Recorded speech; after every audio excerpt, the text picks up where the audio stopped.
আসসালামু আলাইকুম আমার প্রিয় ভিউয়ার্স। প্রতিদিন সকালে শুনুন সূরা ইয়াসিন। বিসমিল্লাহির রহমানির রহিম। পরম করুণাময় অতি দয়ালু আল্লাহর নামে শুরু করছি। ইয়াসিন আল কুরআনিল হাকিম ইন্নাকা লামিনাল মুরসালিন আলা সিরতিম মুস্তাকিম তানজিলাল আজিজির রহিম। ইয়াসিন, বিজ্ঞানময় কুরআনের শপথ, নিশ্চয় তুমি রসূলদের অন্তর্ভুক্ত, সরল পথের উপর প্রতিষ্ঠিত, পরাক্রমশালী, পরম দয়াময় আল্লাহ কর্তৃক নাজিলকৃত এ কুরআন। প্রিয় ভিউয়ার্স, কুরআনে সূরা ইয়াসিনের অনেক গুরুত্ব ও ফজিলত রয়েছে। আমরা ইয়াসিন সূরার আয়াত নম্বর ৭৭ এবং ৭৮ একটু দেখে নেব। এখানে আল্লাহ পাক কি বলেছেন। সূরা ইয়াসিনের ৭৭তম আয়াতে আল্লাহ পাক বলেছেন, আও আলাম ইয়ারাল ইনসানু আন্না খালাকনাহু মিন নুতফাতিন ফাইজা হুয়া খাসিমুম মুবিন।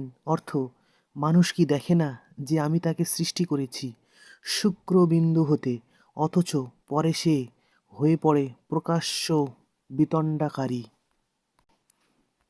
আবার সূরা ইয়াসিনের ৭৮তম আয়াতে আল্লাহ পাক বলেছেন, ওয়া দারাবা লানা মাসালাহু ওয়া নাসিয়া খালকাহু কালামাই ইউহিল ইজামা ওয়াহিয়া রামিম।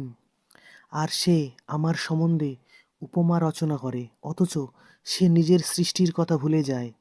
সে বলে, অস্তিত্বে কে প্রাণ সঞ্চার করবে যখন সেটা পচে গলে যাবে। প্রিয় ভিউয়ার্স, সূরা ইয়াসিনের গুরুত্ব ও ফজিলতগুলো আলোচনা করতে চলেছি।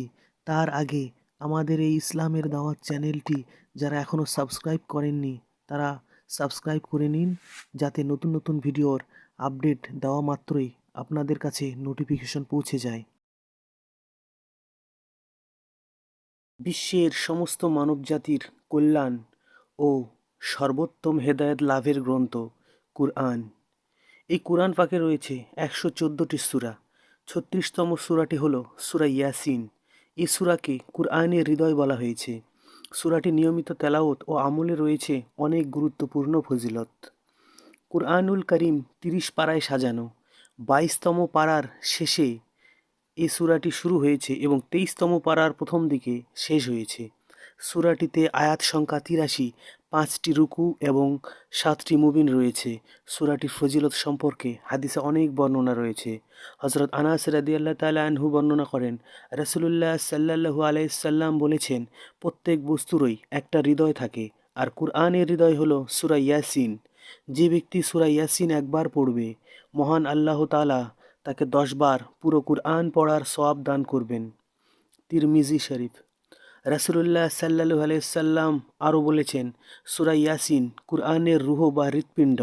যে ব্যক্তি আল্লাহ ও পরকালের কল্যাণ লাভের জন্য সূরা ইয়াসিন পাঠ করবে তার জন্য রয়েছে মাগফিরাত বা ক্ষমা। সূরা ইয়াসিন বুঝে পড়ায় রয়েছে অনেক উপকারিতা। এই সূরায় মানুষকে পরকালের প্রস্তুতির দিকে আহ্বান করে, আর পরকাল ভীতি মানুষকে সৎকর্মে উদ্বুদ্ধ করে এবং অবৈধ বাসনা ও হারাম কাজ থেকে বিরত রাখে। সুতরাং দেহের সুস্থতা যেমন অন্তরের সুস্থতার উপর নির্ভরশীল, তেমনি ঈমানের সুস্থতা পরকালের চিন্তার উপর নির্ভরশীল। এই সূরার নিয়মিত আমলকারীর প্রতি থাকে আল্লাহর সন্তুষ্টি। আল্লাহর সন্তুষ্টি অর্জনকারীর কোনো গুনাহ থাকে না। সেদিক থেকে পরকালীন কল্যাণের জন্য সূরা ইয়াসিন বুঝে পড়া খুবই জরুরি। গুনাহ মাপের মাধ্যমে সূরা ইয়াসিন প্রতিদিনের কাজকর্মে মানুষ অনেক ভুল ত্রুটি করে থাকে, আর এসব ভুল ত্রুটি করা গুনাহের কাজ। গুনাহ মানুষকে জাহান্নামের দিকে ধাবিত করে, আর জাহান্নাম থেকে বেঁচে থাকার একমাত্র উপায় হলো আল্লাহর অনুগ্রহ ও নেক আমল করা। হাদিসে এসেছে, হযরত ইবনে ইয়াসার রাদিয়াল্লাহু তাআলা আনহু বর্ণনা করেছেন, রাসূলুল্লাহ সাল্লাল্লাহু আলাইহি সাল্লাম বলেছেন, যে ব্যক্তি আল্লাহর সন্তুষ্টির উদ্দেশ্যে সূরা ইয়াসিন তেলাওয়াত করবে, আল্লাহ তাআলা তার বিগত জীবনের সব গুনাহ ক্ষমা করে দেবেন। আবু দাউদ। হযরত আবু হুরায়রা রাদিয়াল্লাহু তাআলা আনহু বর্ণনা করেন, রাসূলুল্লাহ সাল্লাল্লাহু আলাইহি বলেছেন, যে ব্যক্তি আল্লাহর সন্তুষ্টির উদ্দেশ্যে রাতে সূরা ইয়াসিন তেলাওয়াত করবে, আল্লাহ তার ওই রাতের সব গুনাহ মাফ করে দেবেন।